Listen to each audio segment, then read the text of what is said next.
2024년 12월 3일 밤 윤석열 대통령이 비상계엄을 선포하였습니다. 많은 국민들이 이미 잠자리에 든 시간이었고 깨어있던 사람들도 이것이 가짜뉴스인가 헷갈렸을 정도로 비상계엄 사태는 단 몇 시간 만에 국회의 계엄 해제 의결로 끝나버렸습니다. 그리고 다음날 아침이 되자 모두가 언제 그런 일이 있었냐는 듯이 일상으로 돌아갔지요. 이렇듯 기술적으로 헌법을 위반하지 않고 비상계엄을 선포했다가 해제를 한 것이니 계엄을 선포했다는 이유만으로는 대통령을 탄핵할 헌법적 근거가 없었지만 국회는 2번씩이나 무리하게 탄핵 소추안 투표를 강행해서 결국 윤석열 대통령을 탄핵시켜 버렸습니다. 뉴스에 따르면 그 몇 시간의 비상계엄 발효 시간 동안 국방부가 한 일은 국회를 막는 일이 아니라 중앙선거관리위원회와 그 부속 기관들을 압수수색한 것이라고 합니다. 부정선거를 수사하기 위한 조치였다는 것입니다. 지금까지 수많은 분들이 2020년 4.15 총선 이후 지속적으로 부정선거 의혹을 제기해왔고 또한 매우 구체적으로 부정선거 메커니즘을 규명해왔음에도 불구하고 수년간 사법부에서는 수사도 해주지 않고 재검표나 판결을 지연시키는 방식으로 부정선거 의혹을 덮어왔습니다. 특히 법원에서는 이상한 투표용지가 나오거나 선거인 명부가 일치하지 않는 등의 문제를 제기하면 그것은 부정이 아니라 부실이고 고의성이 없는 실수이니 별 문제가 안 된다는 식으로 선관위를 보호해 왔습니다.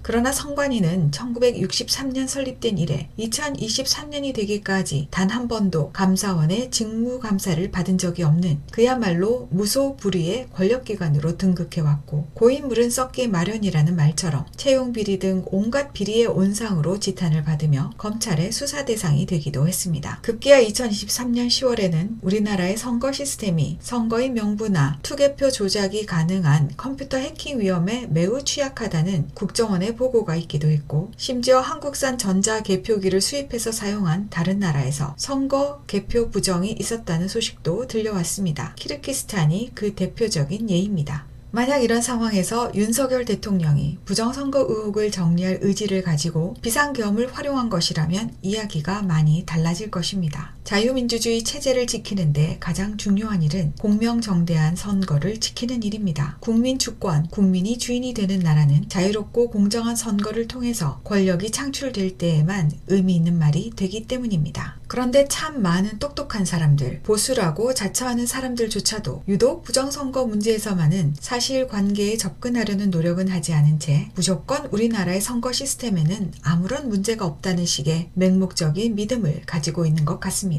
그래서 부정선거 의혹을 제기하는 일 자체를 막아버렸습니다. 한동훈 전 국민의힘 당대표는 이런 부정선거 음모론을 믿는 한 보수에게는 미래가 없다고 말하기도 했고 개혁신당의 이준석 의원은 부정선거에 대해 토론해보자고도 했습니다. 하지만 부정선거의 문제는 믿음의 문제도 아니고 토론의 대상도 아닙니다. 그냥 사실 그대로를 수사하면 됩니다. 선관위의 서버를 포렌식하고 전자투표기의 해킹 여부를 과학수사기법을 동원해서 조사해보면 될 일입니다. 이번에 윤석열 대통령이 진심으로 자유민주주의 체제의 최후 보루인 선거를 지키기 위해 대통령직을 건 모험을 했다면 그리고 부정선거가 사실이었음이 조사를 통해 밝혀진다면 역사는 그를 다르게 평가할 것입니다. 많은 공고화에도 불구하고 국민이 주인이 되는 나라 대한민국을 지킨 사람으로 말입니다. 그러나 만약 조사를 했는데도 부정이 없었다고 밝혀지면 그에 따른 책임 역시 지게 될 것입니다. 우리에게 필요한 것은 말로 왈가왈부하는 일이 아니라 대통령이 담화로 국민들 앞에서 밝힌 내용들을 사법부가 공정하고 과학적으로 조사하고 검증할 수 있도록 해주어야 하는 일일 것입니다. 레닌과 같은 공산주의자는 자신의 행동이 공산주의 세력을 이롭게 하는데 이용당하는지도 모르고 떠드는 사람을 useful idiot, 쓸모있는 바보들이라고 했다죠. 우리 주변에는 선전선동에 휘말려 있으면서도 마치 자신이 정의로운 무엇이라도 되는 양 착각하고 있는 useful idiot들이 너무 많은 것 같습니다. 그 대가는 고스란히 자신들과 우리 다음 세대들이 받을 것인데 말입니다.